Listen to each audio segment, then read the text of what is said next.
Hello again, everyone. So, in this session, we are going to talk about opportunity recognition and idea generation in nursing.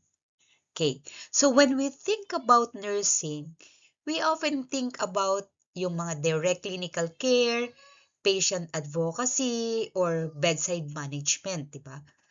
But we nurses are also the primary frontline problem solvers in the healthcare. And every time that nurses create a workaround for a for example a malfunctioning equipment, or nurses adopt a discharge plan for a patient because the patient has limited resources, or nurses notice a delay in lab results, they are identifying already an unmet healthcare need. So today, grounded in the foundational work of our authors or our references, um, we are going to discuss how to translate the daily clinical observations into formal, scalable nursing innovations and entrepreneurial values. Okay. So let's start by redefining entrepreneurship and innovation for nursing. Many nurses assume that business concepts belong only to hospital executives or technical startups. So, reframing innovation can be done as a natural extension of nursing assessment and evidence-based practice. There are some evidence-based leadership and nurse entrepreneurship that has been known or discovered by many researchers or authors. While some provide the financial and economic foundation needed to evaluate whether an area or an idea can sustain itself financially, are still remain questionable at this moment because very few nurses still engage in independent practice, particularly becoming nurse entrepreneurship. So, how many of you have, during your RLE exposure, have invented a creative nursing care plan during your um, duty? So, this creative nursing care plan can be a source already or a start for you to think it over and evaluate whether this could be a good start to become a nurse entrepreneur. Okay, we will begin with foundation of nursing innovation. But before we can build solutions, we have to understand where healthcare business and service opportunities actually come from. So in this lecture, we will explore both the internal clinical environment and external economic drivers that trigger new nursing ventures that you can use later on or in the very near future. Okay. This discussion lays the structural baseline for spotting new opportunities. And be known, or I want you to know, that finding an opportunity is not about luck or random genius, but it is about systematic observation. Where do great ideas or where do great healthcare ideas come from? You know that they rarely come from a boardroom, but they come from the point of care. So as shown in this slide, nurses hold an advantage point across four key areas. We have the clinical workflow inefficiencies, which is about daily frustration points in patient handoffs, discharge delays, and EHR documentation burdens. Okay, think about medication administration delay. Okay, so, or problems in EHR documentation templates, or problems about complex patient handoffs. Each friction point is a business opportunity waiting for you to process the design or come up with the software solution. Community and population needs shift toward preventive care, managing chronic conditions, and social determinants of health. Now, as healthcare provider, healthcare shifts from acute hospital beds to outpatient settings. So we see massive gaps in chronic disease self-management, social determinants of health, and preventable wellness. And these ideas can be a very good basis already for you to think of anything, any venture that you can possibly develop in the future. Okay. Technology advancement is focused on emerging digital health tools, remote patient monitoring device, and wearable sensors. Digital health tools, remote patient monitoring sensors, and smart medical devices are now changing how care is being delivered. And we nurses must lead the design so these tools will fit the real clinical workflows that we experience in the hospital or in any healthcare settings. Policy and regulatory shifts are value-based care mandates and insurance reimbursement structuring. Okay, so changes in this value-based reimbursement and insurance models create financial incentives for services that prevent hospital readmission. So, this like mga HMOs or health maintenance organizations, which are actually health insurances, are some of the areas where you can pitch in your actual experiences and contribute to its development or its um, modification so that each of these HMOs can provide accurately, specifically what the patients actually need. Okay. Let's say, for example, workflow in the hospital. The birth of these specialized IV catheter dressings or the ergonomic turn sheets came directly from bedside nurse frustrations. Ba? Um, some technology like infusion pump or IV infusion pump is only as good as its clinical integration. A smart sensor that alarms constantly without actionable data create an alarm fatigue for the patient.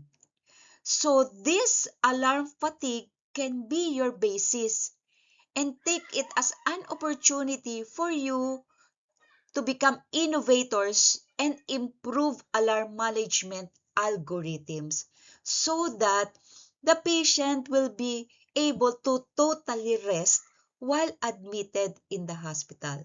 Okay.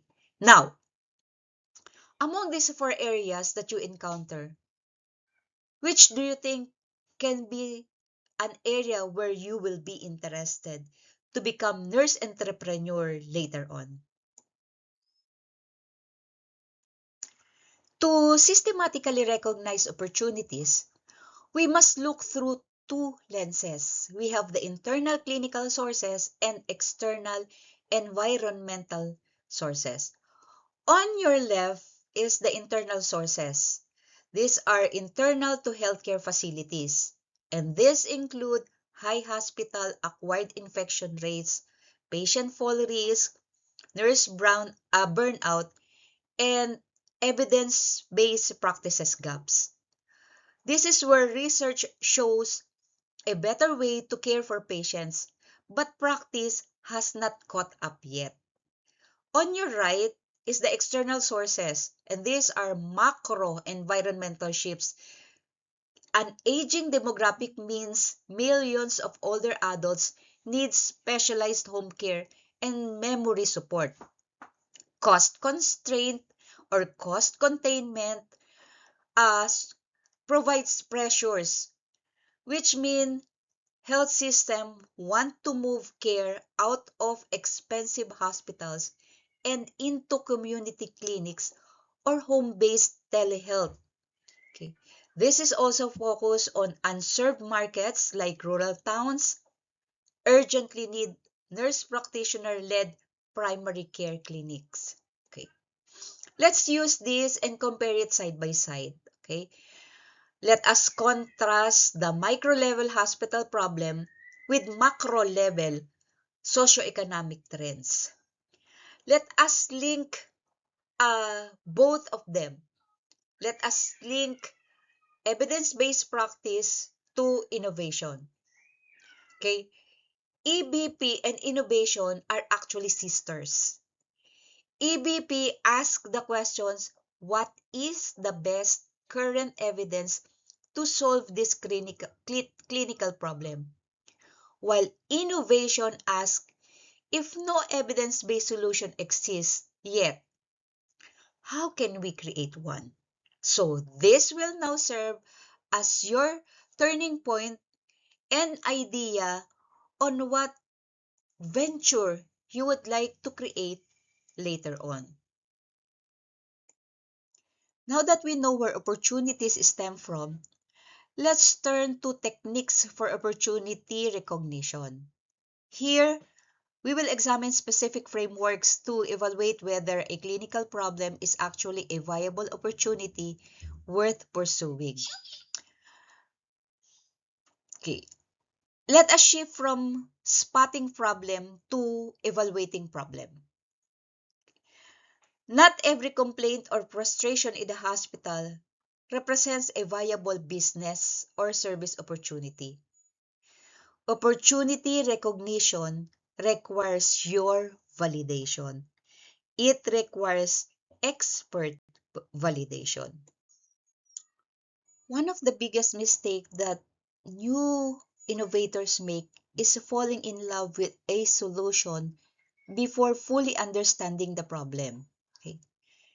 Validation must precede solution design.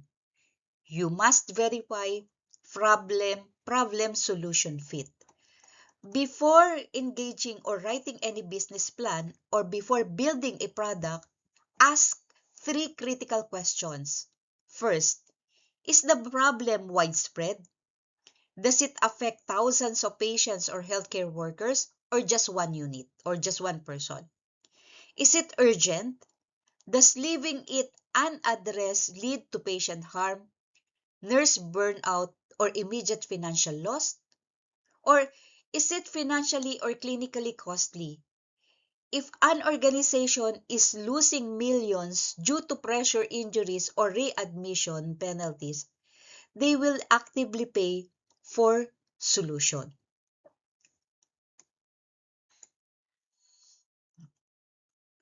Opportunities frequently hide in the gaps or our delivery systems. So we can categorize this into three main types. First, the process gaps. Then second is the access gaps. And then the third is the value gaps. Okay. Process gaps is the friction point during care transmissions, prolonged emergency department wait times, and redundant patient intake forms across providers. This occur when care transition fail, such as when there is poor communication during shift handoffs, chaotic discharge instructions, or long waiting time. Access gaps is about geographic and social economic barriers, preventing vulnerable patient populations from obtaining specialized nursing follow-ups. These are geographical, financial, or cultural barriers that prevent patients from receiving care in any healthcare facility. For example, yung lack of transportation for low-income dialysis patient can be considered as an access gap. The third one is the value gaps.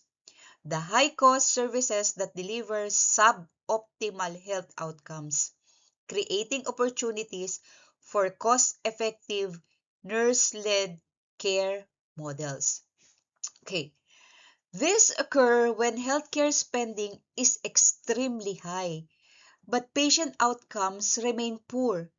So nurse-led models like nurse-managed health centers or specialized care coordination programs excel at closing value gaps by improving health of the patients while lowering the total cost of care. Remember that we nurses are called unique holistic thinkers.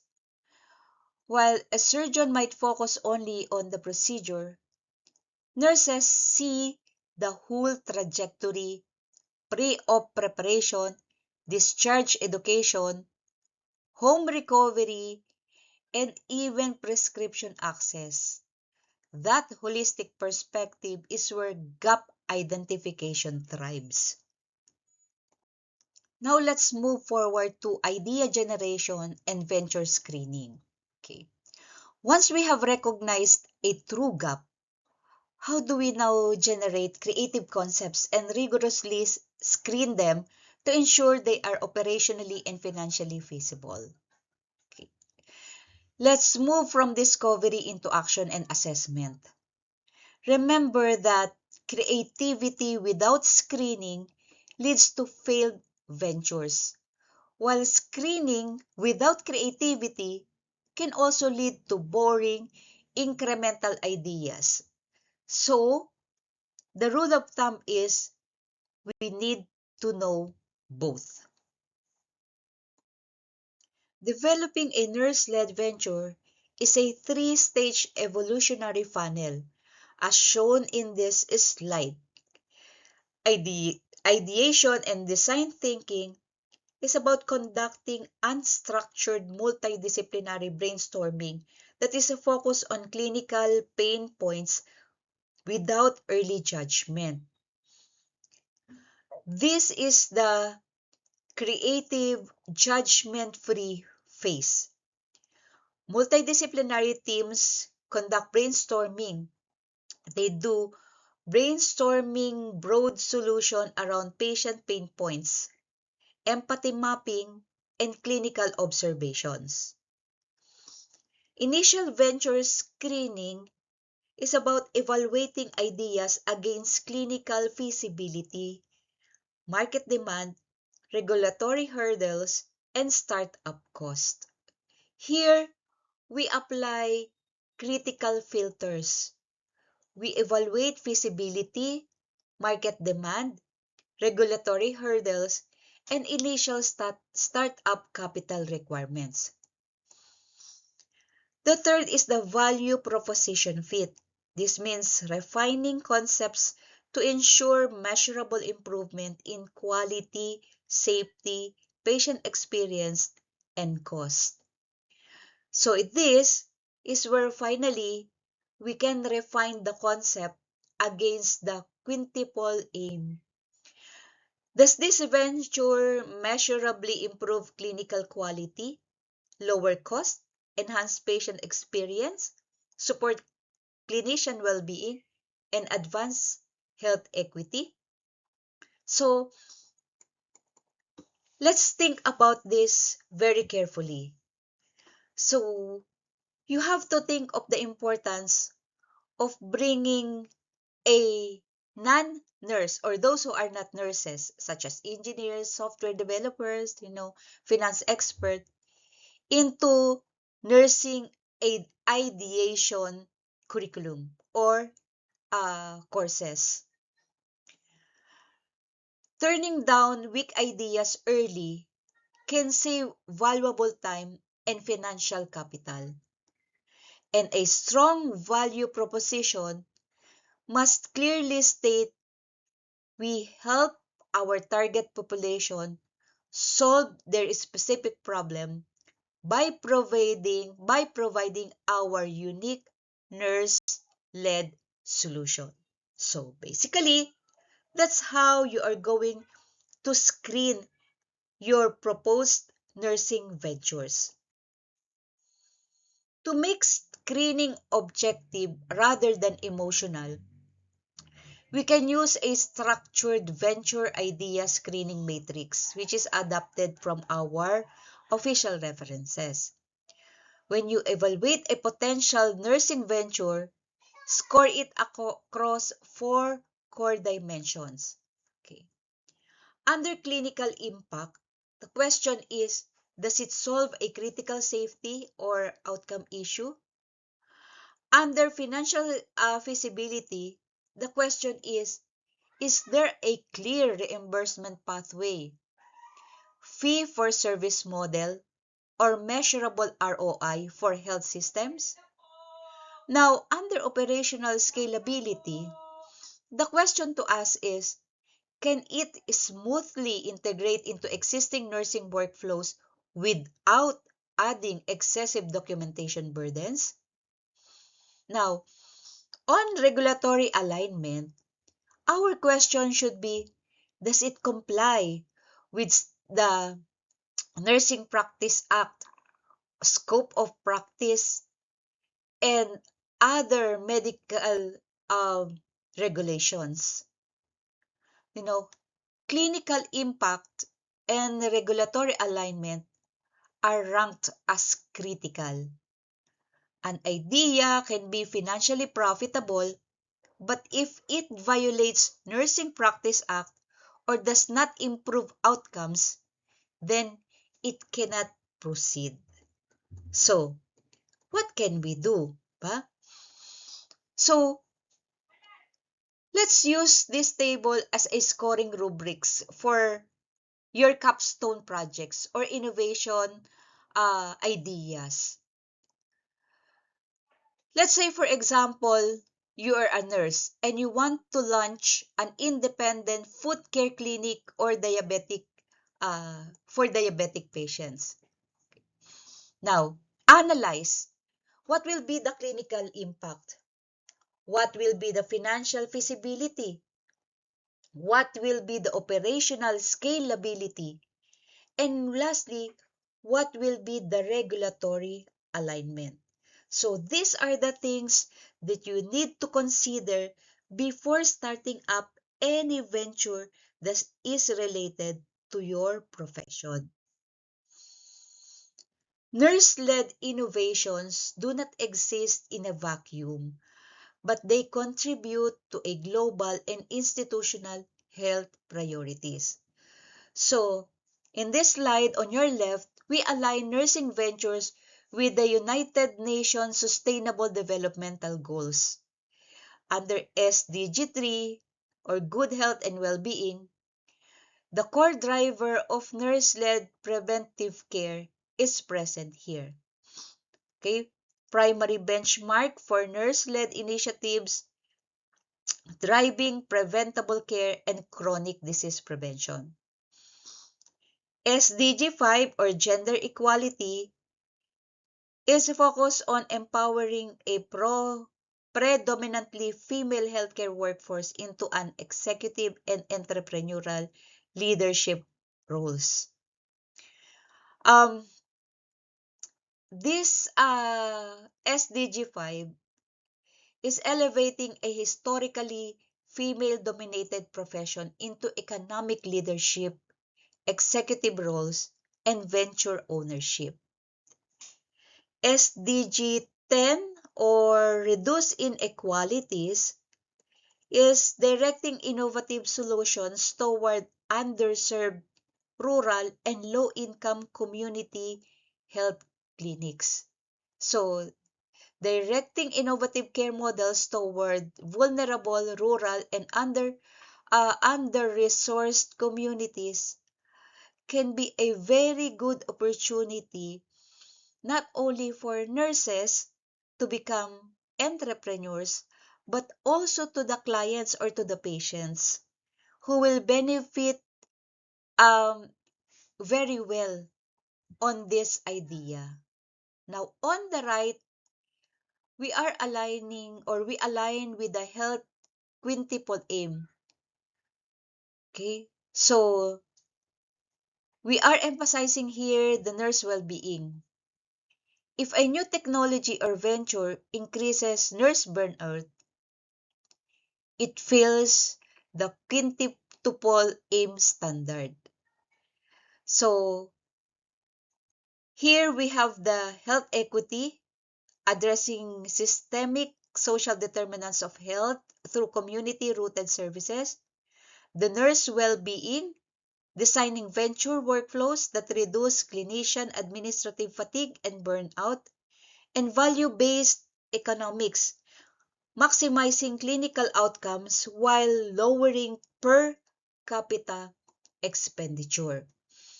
Okay, I want to remind you that these ideas have macro level significance, and you can connect that on your everyday clinical experiences and your ideas that will eventually produce global impact. Okay. I want also to point out that modern health system buyers and investors look closely now at ESG, or the environmental, social, and governance, and SDG, or the Sustainable Developmental Goals. The alignment of two is very critical when they fund or when they share healthcare ventures. Now, these are the sources of images that we use in our discussion for the. Okay, to wrap up our formal presentation, I want to leave you with a challenge that can be used by your group for discussion. I want everyone to look at your own RLE exposure in any clinical setting that you can think of or any practice area. So what is one daily care bottleneck or unmet patient need that you encounter? And as future entrepreneurs, how can you think, or what kind of nurse-led process or service or product can solve it? Okay? So think of it as um, your idea to come up and develop a nursing venture that you can engage with in the future. So thank you very much again for your time in listening to this lecture.